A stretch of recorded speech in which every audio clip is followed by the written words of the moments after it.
Class 8 के इतिहास की कक्षा में आप सभी बच्चों का बहुत बहुत स्वागत है। कल हम लोग सहायक संधि की नीति पढ़ रहे थे, तो उसी को हम लोग आगे भी आज भी पढ़ेंगे और विलय की नीति पढ़ेंगे। इसके बाद ब्रिटिश के अंतर्गत सिविल प्रशासन पढ़ेंगे। तो चलिए पहले हम लोग शुरू करते हैं। अंग्रेज़ों ने सहायक संधि की नीति को अपनाया। अंग्रेज़ों के लिए यह नीति बहुत फायदेमंद साबित हुई। भारतीय राजकुमारों के लिए कंपनी के खिलाफ किसी के भी साथ हाथ मिलाने का अवसर नहीं रहा। राज्य को रक्षा प्रदान करने के सवाल पर जब अब कंपनी भारतीय राजाओं के खर्चे पर विशाल सेना रख सकती थी, इससे कंपनी को देश के अंदर अपने राज्य बढ़ाने का अवसर मिला। भारतीय राजाओं को अपनी रोज़मर्रा की ज़िंदगी में ब्रिटिश रेजिडेंटों का हस्तक्षेप झेलना पड़ा। भारतीय शासक अपनी प्रशासनिक एवं आर्थिक स्वतंत्रता खो चुके थे। इसमें प्रमुख थे हैदराबाद के निजाम, मैसूर के शासक, अवध के नवाब, पेशवा व सिंधिया। ये प्रमुख शासक थे जिन्होंने सहायक संधि को स्वीकार किया था। ये अंग्रेज़ों की सहायक संधि थी जिसके अंतर्गत वे अपनी स्वतंत्रता खो चुके थे। तो चलिए हम लोग इसको समझ लेते हैं कि अंग्रेज़ों ने ये सहायक संधि की जो नीति अपनाई, ये उनके लिए बहुत फ़ायदेमंद साबित हुआ। इस नीति के द्वारा भारतीय राजकुमारों ने क्या किया कि अंग्रेज़ों के साथ अपने राज्य की रक्षा के लिए उससे संधि कर लिए, उससे मिल गए और इसी का प्रलोभन देकर वो सभी राज्यों को अपने कब्जे में कर लिया। अब जिन राजाओं ने सहायक संधि की नीति को ग्रहण किया था, वे अब अंग्रेज़ों के हाथ की कठपुतली बन गए। उनकी अपनी स्वतंत्रता समाप्त हो गई थी। वे अपनी मर्जी से कोई काम नहीं कर सकते थे।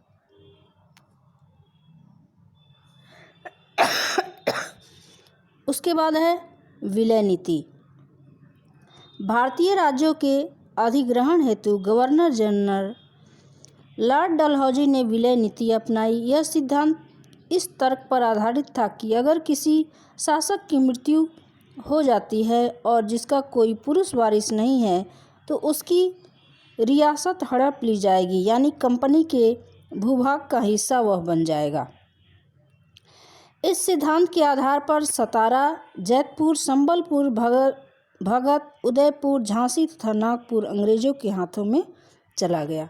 अब विलय की नीति, अंग्रेज़ों की जो विलय की नीति थी, इसके अंतर्गत क्या था कि ऐसे भारतीय राजा जिसने अंग्रेज़ों के साथ विलय की नीति को अपनाया, तो अगर उनके पास कोई पुरुष उत्तराधिकारी नहीं है उस राजा का और उसकी मृत्यु हो जाती है, जब तक वो जीवित है तब तक वो अपने राज्य पर शासन करता था अंग्रेज़ों के अनुसार, लेकिन उसकी मृत्यु के बाद उसके रियासत को, उसके राज्य क्षेत्र को अंग्रेज़ों के हाथ में वो चला जाता था, उसका हिस्सा बन जाता था। और इसी तरह भारत का सतारा, जैतपुर, संबलपुर, उदयपुर, भगत, झांसी तथा नागपुर अंग्रेज के हाथ में चला गया।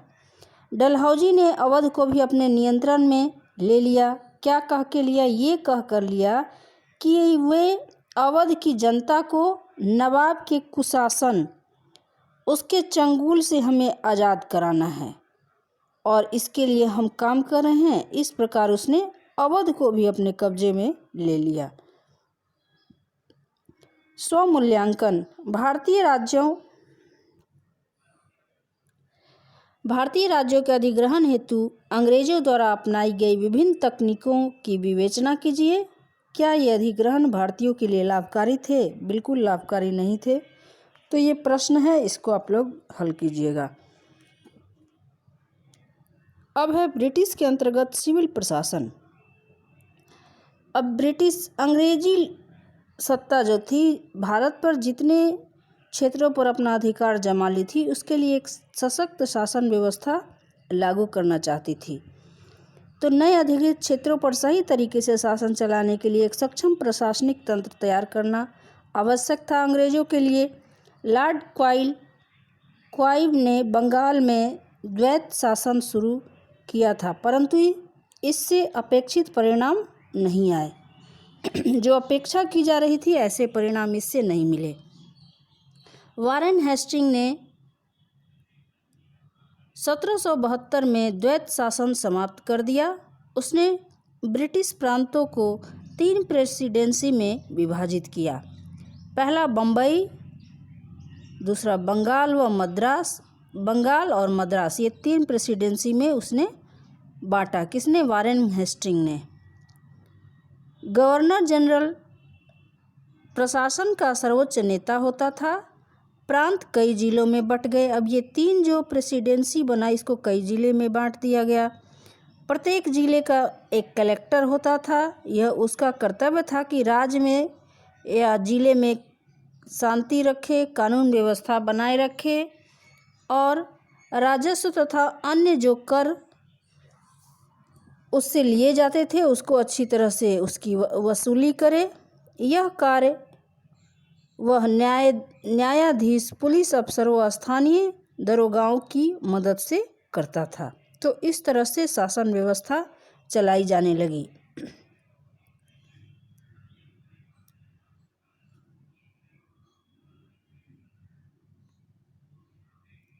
उसके बाद है 1773 का रेगुलेटिंग एक्ट।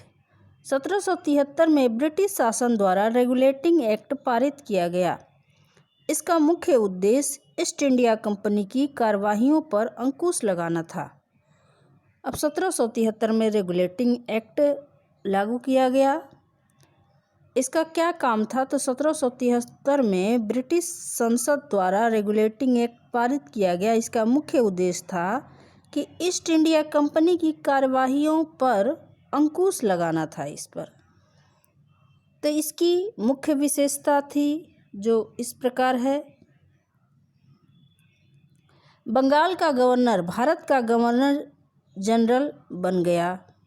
इसकी विशेषता थी बंगाल का गवर्नर वो भारत का गवर्नर जनरल बन गया।